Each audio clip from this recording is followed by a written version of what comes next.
Hello, my name is Keshwani. That's Keshwani, Keshwani.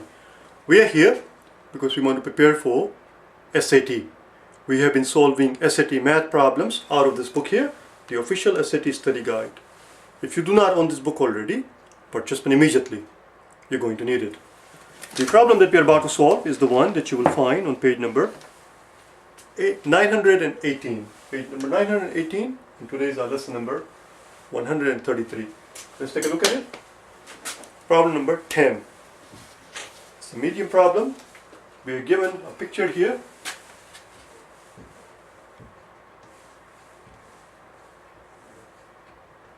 We are told that this angle is x. This angle here is x.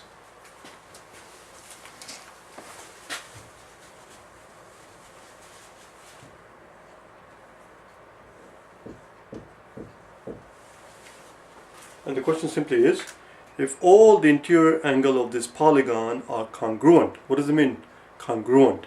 If all the interior angle of this polygon are equal to each other. So let's find out how many there are. There is one right here. There is another one. These are all interior angles. 3, 4, and 5. It has 5 interior angles. Let's give these angles names so we can talk about them. Let's call them P. I'm going to call these angles P because they come from this so-called polygon. What does polygon mean? Well, poly, the prefix poly simply means many. Polygon means a many-sided picture. Polyglot is somebody who can speak many languages. It is a polygon, but to go around asking people what are the sum of the angles in a picture that has many sides is nonsensical. There is no answer to it. How the hell would I know what the measures of angles are going to be if you simply tell me that it has many sides? We have to count the sides. Let's count them, shall we? It has 1, 2, 3, 4, 5 sides. It has 5 sides. This polygon turns out to be a pentagon. A pentagon is so called because it has 5 sides. Before we ask ourselves what the value of the x is, we first have to find out what these angles add up to, because that's how we're going to find the value of p. Once we find the measure of p here, this is the p here. Once we find the p, we know that the straight line makes 180 degrees. Straight line makes 180 degrees, which means p plus x add up to 180. So we can figure out what x is if we can figure out the value of the angle p. For that value to emerge, we have to know what these 5 angles add up to. So the question here is, what do the angles of a pentagon add up to? Now before we ask ourselves that question, can you tell me what is the sum of the angles? Everybody knows what the sum of the angles in a triangle. A triangle has the sum of the angles in a triangle is always 180, no matter what kind of triangle it is. It doesn't have to be any particular kind of triangle. It doesn't have to be a right angle triangle or obtuse triangle or acute triangle or isosceles triangle or equilateral triangle. It could be any triangle, any 3-sided picture. The sum of the angle is 180. The question is, what's the sum of the angles in a 4-sided picture? Before we worry about a 5-sided picture, can you tell me what is going to be the sum of the angles in any 4-sided picture? Now, do we have a name for this 4-sided picture? In geometry, a 4-sided picture is called a quadrilateral. A square is a quadrilateral, a rectangle is a quadrilateral, a parallelogram is a quadrilateral. These are all special kind of quadrilateral, but quadrilateral nonetheless.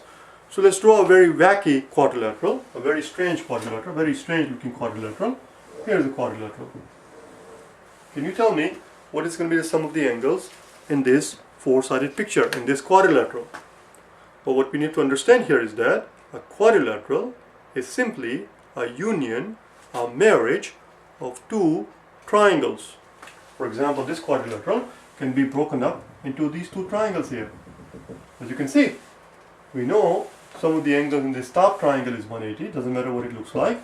Sum of the angles in this bottom triangle is 180. Therefore, the sum of the angles in a quadrilateral is simply 180 times 2. We could have broken up into like this, or we could have shown the union of 2 triangles as this. Again, the sum of the angles in this triangle is 180, and sum of the angles in this triangle is 180. So sum of the angles in a quadrilateral is simply 180 times 2. What about a pentagon? Let's find out, shall we? Similarly, a pentagon that we see here can very easily be broken up into triangles also. For example, this triangle here, let's give this vertices name. Let's call it A, B, C. We can break it up into this part here, A, B, C.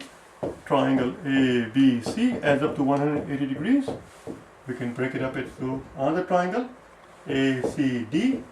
Triangle A, C, D adds up to 180. And finally, triangle A, D, E.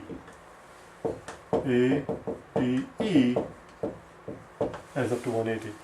Which means the sum of the angles in the pentagon is simply 180 times 3. And there are 5 angles inside. 1, 2, 3, 4, 5. We are calling them P. So 5P must equal 3 times 180. Now we can find out the P.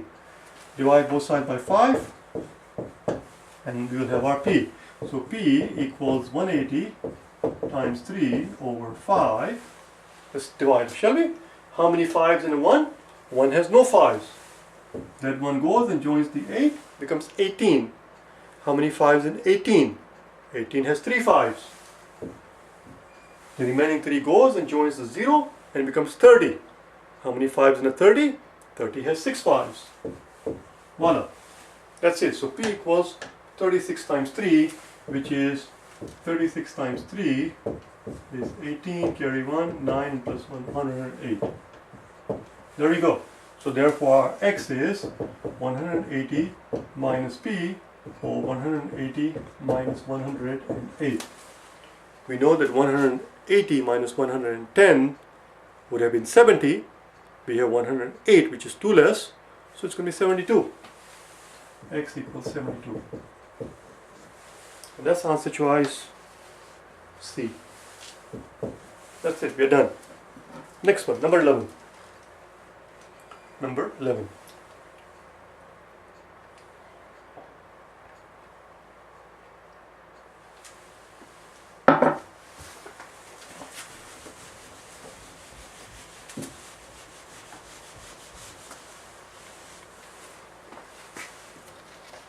Eleven says the length of a drawing of a tool is 3/8 the length of its actual size.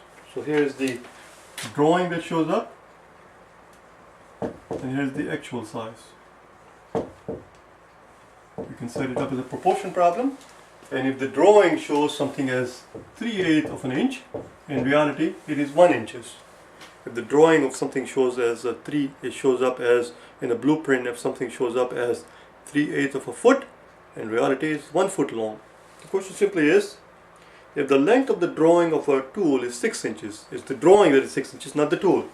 If the length of the drawing is 6 inches, how long is the tool in actuality? What is the length in inches of the actual tool? Well, let's find out, shall we? As we said, we set it up as a proportion problem, and we just solve for x. So cross multiply, we find x times 3/8 equals 1 times 6.